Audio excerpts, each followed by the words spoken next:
ካቢብ ኑርማጎሜዶቭ እና ኢስላም ማካቼቭ ለዓመታት ነገሱበት። ሮይስ ግሬሲ ብልሃት ጉልበትን ማሸነፍ እንደሚችል አረጋገጠ።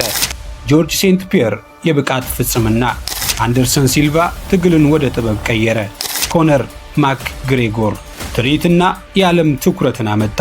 እነዚህ ግዙፋን የዩኤፍሲ መልክ ናቸው። ዩኤፍሲ ምንድን ነው? ከየት መጣ? የሚለውን ደግሞ አጃኢብ የሚያሰኝ ታሪክ አዝሏል። ያላችሁት እዚህ ሚዲያ የተሰኘው የዩቲዩብ ቻናላችን ላይ ነው። ቻናላችንን ሰብስክራይብ በማድረግ ቤተሰብ ይሁኑና ቪዲዮአችንን ላይክ አድርጋችሁ እንድትጀምሩት እንጋብዛችኋለን። ቀድሞ ሁሉም ተፋላሚ በሰለጠነበት መልኩ ብቻ ይፋለም ነበር። ያ ማለት የቴኳንዶ ፍልሚያ ሲሆን ተጋጣሚዎች በእግራቸው ብቻ፣ የቡጢ ፍልሚያ ሲሆን ደግሞ በእጃቸው ብቻ ሲፋለሙ ይህንንም ሕግ መጣስ አይቻልም ነበር። ታዲያ በ1990ዎቹ መጀመሪያ ላይ አንድ ጥያቄ ተነሳ።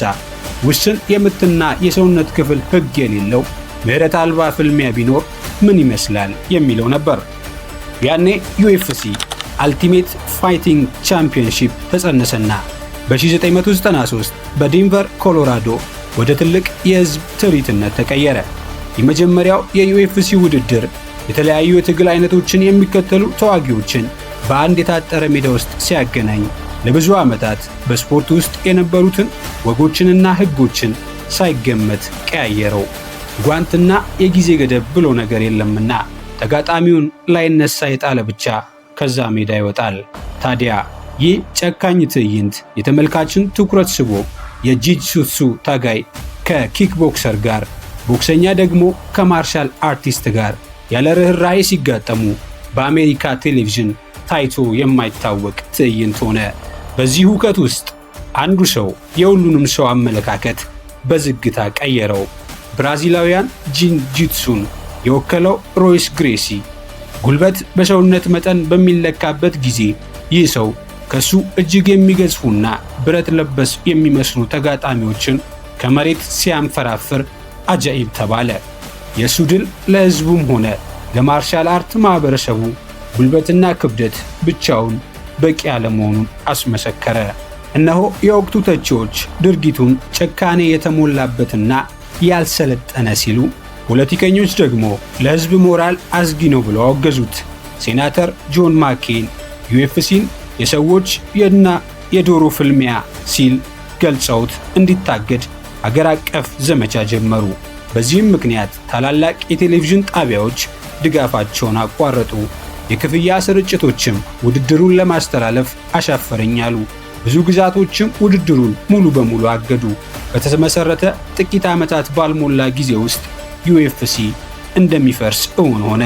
ነገር ግን ከደሙና ከአወዛጋቢነቱ በስተጀርባ አንድ ጠንካራ እውነት ነበር። እውነተኛ ትግልን ያለምንም ገደብ መፈተን። ድርጅቱ መጀመሪያዎቹን ዓመታት የተረፈው በሰዎች ተቀባይነት በማግኘቱ ሳይሆን በጽናት በመቆሙ ነው። ይህ የዩኤፍሲ የተከለከለው የማይደፈር ጅማሮ ለዛሬው ስኬት መሰረት ሆነ። በ1990ዎቹ ማገባደጃ ላይ ዩኤፍሲ አንድ መራራ ትምህርት ተምሮ ነበር። ያለ ስርዓት የሚቀርብ ትርኢት ዘላቂ ሊሆን አይችልም። እገዳዎች፣ የገንዘብ ኪሳራና የሞራል ውግዘቶች ስለገጠሙት ዩኤፍሲ ዋናውን ሐሳቡን ለማቆየት ሲል የቀድሞ ገጽታውን ለመተው ተገዶ መጠነኛ ህጎች ተስፋፉና በግልጽ ተቀመጡ። የጊዜ ገደብ እንዲሁም የክብደት መደቦች ተለዩ። ጓንድ ማድረግም ግዴታ ሆኖ በአንድ ወቅት ዩኤፍሲን ይገልጽ የነበረው ትርምስ ቀስ በቀስ ወደ ተደራጀና እንደ ስፖርት ወደሚታወቅ ውድድርነት ቀየረው። ታዲያ ሌላኛው ችግር ከወዲህ ነበር። ህጎቹ የሰዎቹን ቁጣ ቢቀንሱም ዩኤፍሲ ቀደም ሲል የነበረውንና ትኩረት የሚስበውን አስደንጋጭነት ግን አሳጡት። የተመልካች ቁጥር እያነሰና ገቢው እየቀነሰ ድርጅቱም ገንዘብ ማክሰሩን ሲቀጥል በ2001 ዓመተ ምህረት ድርጅቱ በዝቅተኛ ዋጋ ተሸጠና በአዲሶቹ ባለቤቶቹ ስር ዩኤፍሲ ዳግም ተገነባ። አዲሱ አመራር በህጋዊነት ላይ ትልቅ መዋለ ንዋይ አፍስሶ ህጎችን ደረጃቸውን የጠበቁ ለማድረግና የተዋጊዎችን ደህንነት ለመጠበቅ ከስፖርት ኮሚሽኖች ጋር በቅርበት ሰሩ። ታዲያ ከመጋረጃው በስተጀርባ ተፋላሚዎች አንድ ነገር እየገባቸው መጥቷል። አንድ የትግል አይነት ላይ ብቻ ልሂቅ መሆን ከእንግዲህ ዘላቂ ድል እንደማይሰጣቸው ተረዱ። ስፖርተኞቹ ትግልን፣ ቦክስን፣ ካራቴንና የመሬት ላይ ቁጥጥር ዘዴዎችን በአንድ ላይ አቀናጅተው እንዲጠቀሙ ተገደዱና ይህ ዝግመተ ለውጥ ሚክስድ ማርሻል አርትስ የሚለውን ቃል ትክክለኛ ትርጉም ሰጠው። እስከ 2004 ድረስ ዩኤፍሲ አሁንም ተጋላጭ፣ አትራፊ ያልሆነና ብዙዎች ያልተረዱት ድርጅት ነበር። ሆኖም ግን ከውስጥ ለትልቅ ስኬት የሚያስፈልገውን መዋቅር፣ ስነ ስርዓትና ማንነት ገንብቶ ነበር። 2005 ዓመተ ምህረት ዩኤፍሲ መሞቻው ላይ ደርሶ የዓመታት የገንዘብ ኪሳራና በሰፊው ሕዝብ ዘንድ ተቀባይነት ማጣት ድርጅቱን ለውድቀት ሲያቃርበው ዩኤፍሲ አንድ የመጨረሻና ያልተለመደ ውሳኔ አስተላለፈና የወደፊት ዕጣ ፈንታው በሪያሊቲ ሾው ሪያሊቲ ቲቪ ላይ ለመመስረት ተወሰነ። ዓላማው ቀላል ነበር። ተዋጊዎቹን እንደ ተራ ሰው ማሳየትና ተመልካቾች ከትግሉ በስተጀርባ ያሉት ሰዎች እነማን እንደሆኑ እንዲረዱ ማድረግ ብቻ። መቼም ዕድል እብድ ናትና ይህ ውሳኔ ግን ዩኤፍሲ ለቀጣዮቹ 20 ዓመታት ሕያው ለመሆኑ የሕይወት እስትንፋስ ሆነ። ተመልካቾች የተዋጊዎቹን ሥነ ሥርዓት፣ ፍርሃት፣ ምኞት፣ መሻት፣ የግል ትግል ሲመለከቱ ተዋጊዎቹ ዝም ብለው የሚደባደቡ አውሬዎች ሳይሆኑ ዓላማ ያላቸውና ዕውቅናን ለማግኘት የሚጥሩ ጽኑ አትሌቶች መሆናቸው ታወቀና ማርሽ ቀያሪው ክስተት ደግሞ በፕሮግራሙ የመጨረሻ ውድድር ላይ ፎረስት ግሪንፊንና ስቴፋን ቦነር የሚያደርጉት ፍልሚያ ነበር።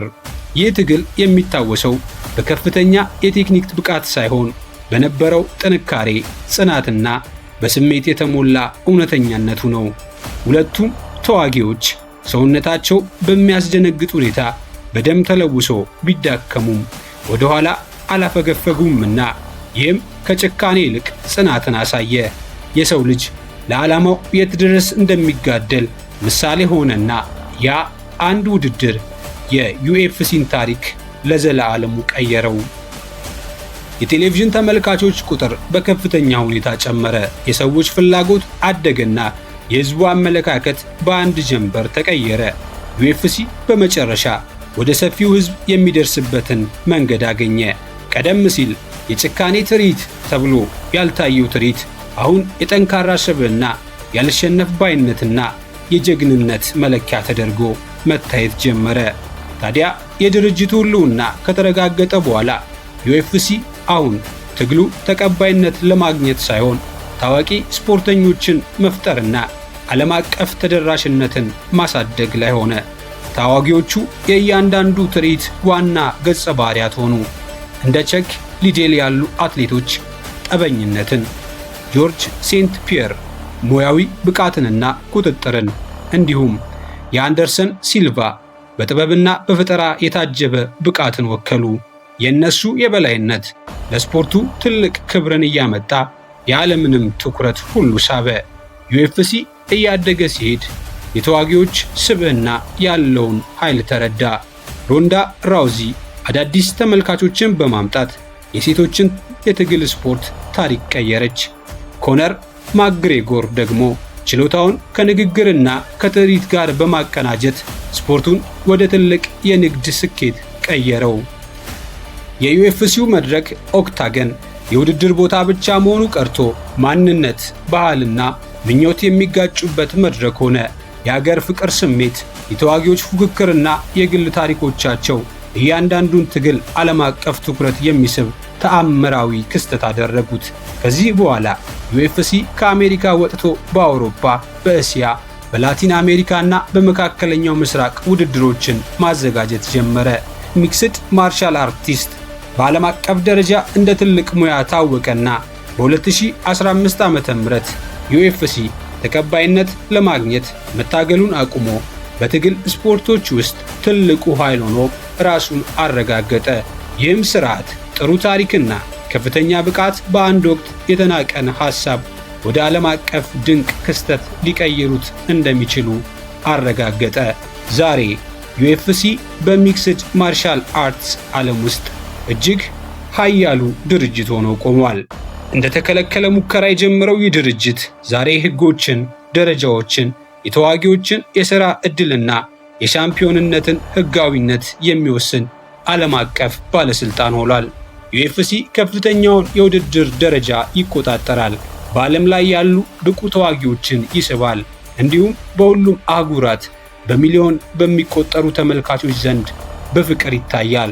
ተጽዕኖ ከስፖርት አልፎ በሚዲያ በባህልና በንግድ ውስጥም ይንጸባረቃል። ይህም ትግል፣ ስነ ስርዓትና ማንነት ለዓለም ሕዝብ እንዴት መቅረብ እንዳለባቸው ቅርጽ ይሰጣል። ዩኤፍሲ አሁን ስርዓቱን የሚገዳደር የውጭ አካል ሳይሆን እሱ ራሱ ስርዓቱ ሆኗል። ሌሎች ሊከተሏቸው የሚገቡ ደንቦችን ያወጣል። የትኞቹ ተዋጊዎች ታዋቂ መሆን እንዳለባቸው ራሱ ይወስናል። እንዲሁም ስፖርታዊ ብቃትን ከንግድ ጥቅም ጋር አጣጥሞ ያስኬዳል። የዩኤፍሲው መድረክ ኦክታገን የዘመናዊ ትግል ምልክት ሆኗል። እሱም በሕግ የተደገፈ ዓለም አቀፋዊ በጥንቃቄ የሚመራ ሲሆን በጅማሬው ወቅት ከነበረው ትርምስ በእጅጉ የራቀ ነው። እነሆ የዩኤፍሲ ታላቅነት ገና እየጀመረ ነው።